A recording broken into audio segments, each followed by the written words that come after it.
Good morning and welcome. Why and how to do the assessment of your professional skills. Why? The final objective of this assessment is to boost your professional career. This assessment will help you to know, comparing to your peers, if you have less skills or if you have more skills. This exercise will help you to know if you need a training. The exercise will help you to know if you need to do more at your present job. The exercise will help you to need if you need to change a job to go in another company when you will be able to develop more skills. So, how to do yourself the assessment of your professional skills? A quite simple method could be the following. You take 3 or 5 job descriptions related to your job, to your position, and you take the most recurring task in this 3 or 5 job descriptions. And regarding all this task, you check if you are able to perform these tasks. Let's take a concrete example. You are in accounting field. So in job description, you will see that you should be able to set up financial statement of a company. So you will just check to see if you are able to set up the financial statement of a company. This is an example. So this will help you to know if you have all the skills related to your function, to your profession, or not. But this is for the level of the number of skills, the skills that you have. But how to know if regarding each skills, if you are better than your peers, if you are better than the market or not.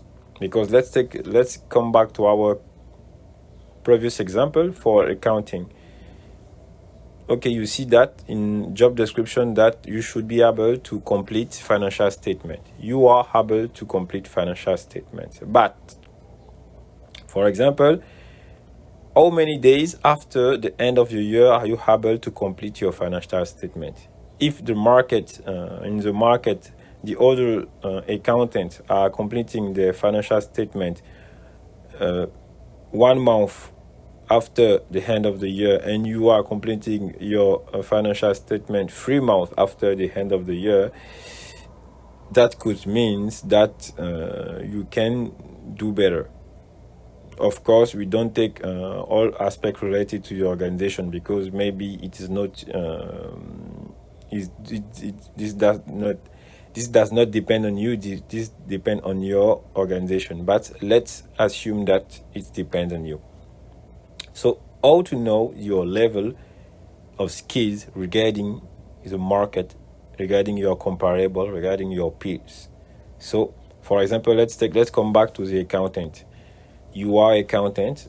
You have some auditors when your company have a certain size. So you can discuss with these guys to know, for example, in the other company, the same company than yours, how many days after the end of the year, for example, they are completing their financial statement. We just take one aspect, but you can do that on many aspects. Let's take another concrete example. You are a sales director in insurance sector, in an insurance company. You want to know your performance regarding your peers. One of the duties of a sales director is to be able to increase the turnover. So for you, for example, it could be easier if you are in the insurance market. Generally, insurance market is a market where you can find some data on internet. So you will check compared to the other sales director in insurance, what is your performance? What are the increase in turnover of the other companies? It could help you to know if you are better than the others or not. So this is some simple ways to assess yourself, your professional skills. Thank you for your attention and good luck.